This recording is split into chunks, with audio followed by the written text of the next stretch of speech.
Well, here we are again. If you watched any of my last videos, you would have seen where I actually tore this thing down, cleaned it up, got it all put back together. And here we are again. Wife decided she needed a couple more pottery stamps, so I used the tool to make pottery stamps.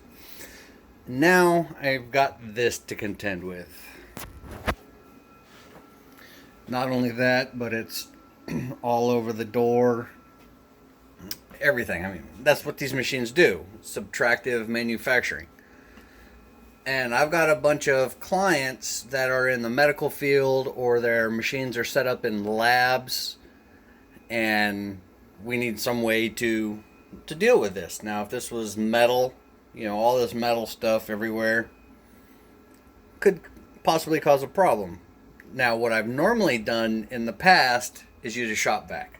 As you can see down here, I got 3 of them. I despise shop vacs.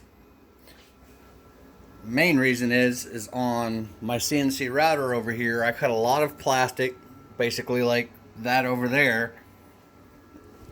And before I made this enclosure, all this crap was down there on the ground behind the box because it was just sitting up on this cabinet. And when I decided to build this box to contain the mess, I pulled everything out, and there was about 5 inches worth of just shavings, swarf, wood, plastic, some aluminum, up against a wall behind the machine that I could never get at. So I built this box to contain the mess, but we still have a mess to deal with, just like over there.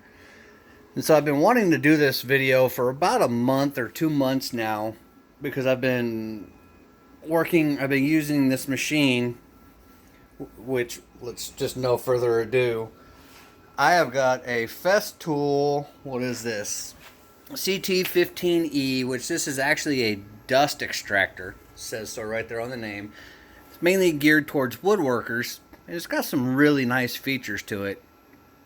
One feature that I really like, but I don't know how to incorporate, which I do some woodworking, so I've actually used it the way it's supposed to. It's got an outlet on the front, and let's say you have a palm sander that's got the little hose hookup. You plug the palm sander into here. This is plugged into the wall. Then the hose goes on the back of the palm sander, and when you turn the palm sander on, this thing fires up with it. I thought that was pretty neat. And I've used it that way, and it works really well, but for the main purpose of machine cleaning, that feature doesn't get used a lot. Another thing is this thing is a lot quieter than a shop vac. And when you turn it on, when you hit the power button, it just shows you this green LED on this graph, and you can select the amount of suction that you want. I say you can. There we go. So now I can turn it down, and it gets quieter.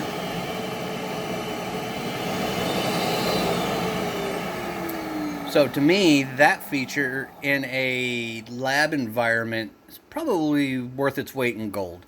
Because to be completely honest, those 3 things are freaking loud. And the other thing that I really like about the dust extractor is you saw that I pushed just touching that switch. And the reason why I like that is this is not an on-off switch. This is power to the device, but this is our on-off switch. On every single one of these, the switches are burned out. So if I went and plugged this stupid thing in, it works, but I plug it in and it goes full bore, and I have to unplug it to turn it off. This one, I think the switch still has some snap action to it, but this one here, it's the same situation, because the power goes through the switch to the motor. Another big drawback, this was my go-to one for a few years, another big drawback to these are the filter. Everybody knows about shop vac filters. So if you have any kind of gap like that one is right there, when I'm sucking up all this stuff, it can actually eject it back out the exhaust port. So now all I'm doing is moving crap around. And I think this one's the exact same way. This one, yeah, the filter is actually falling off of it. Whereas this guy, the filter is actually down here in the basement. And it's a bag. And I've been using this thing for a couple months now. And yeah, the bag is kind of tedious to deal with. And someone's going to say, well, it's got all these porous holes and stuff in here. You're just going to be blowing dust out of the exhaust on this device. And that's where the second feature of this that I totally love. Let's just put this thing back together. Very sturdy construction. Sorry for the crappy camera work. This right here. It's a HEPA filter. I think this is the only shop vac, or quote unquote vac, that I have seen that's actually got a HEPA filter in it. So everything that's going in here is not coming back out in the exhaust. None of it is. And here's the exhaust port right here. Yeah, there's the exhaust port. I never knew that. So, I guess we can test it. Oh, it's got a really long hose. It's amazing. And it doesn't come with this attachment. You actually buy a kit that's got all kinds of little attachments to it. So, I mean, I really, really like this thing. So, let's do this. Let's put it on the lowest suction setting. So it's nice and quiet. Let's just see how it does.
Yeah, it's fun watching somebody else just clean their machine.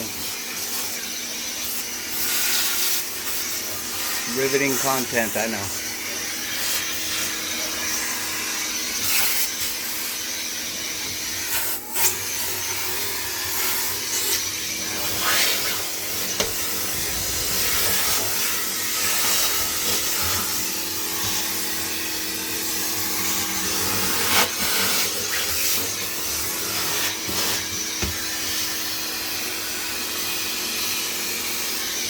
And this brings me to one of the features, or one of the things I like about the lower setting is I have my enclosure sitting on just an old roll-around toolbox that belonged to my grandpa. And I keep the keyboard either right there or on here. And if I'm machining and I leave the door open,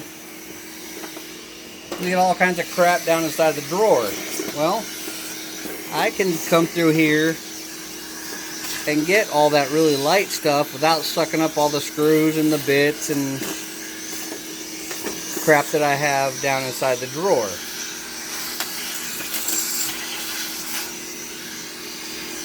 So that's just another little positive thing about the lower setting.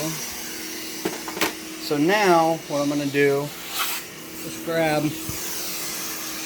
an attachment. Just slap it on there real quick. Vacuum off the door.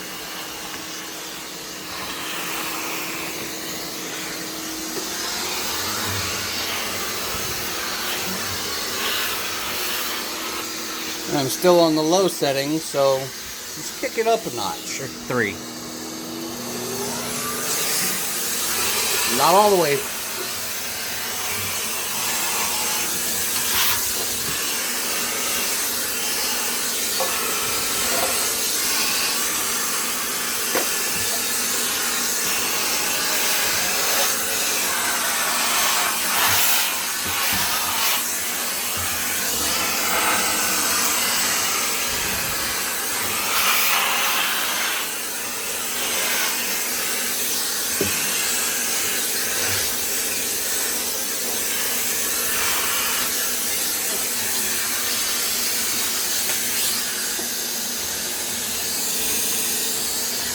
Jog the machine forward so we can get back here.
Get rid of this.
And there we go.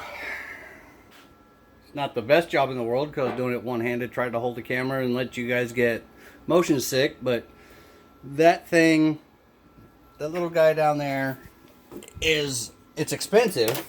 There's no doubt about it.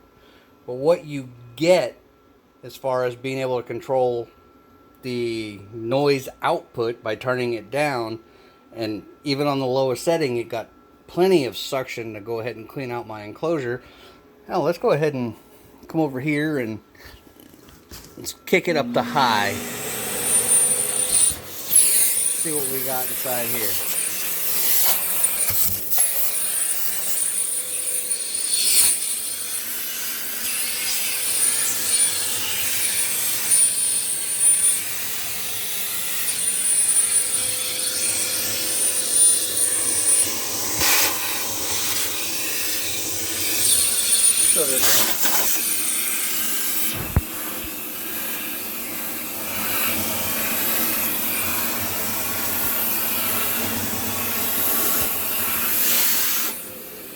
So that's high. Let's turn it down. There's low.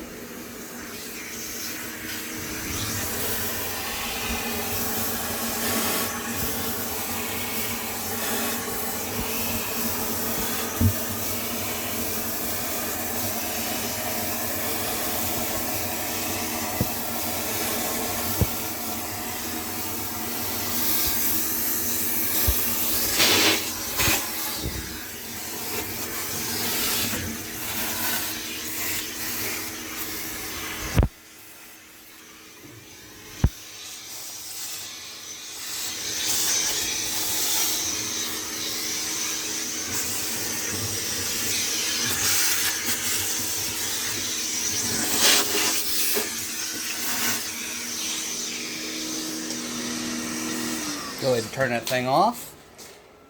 And even on low, just then, it was really, really quiet.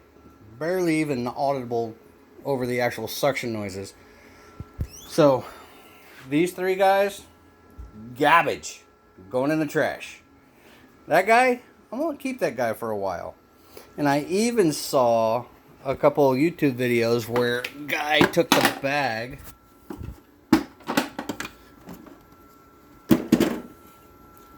and before he used it, of course,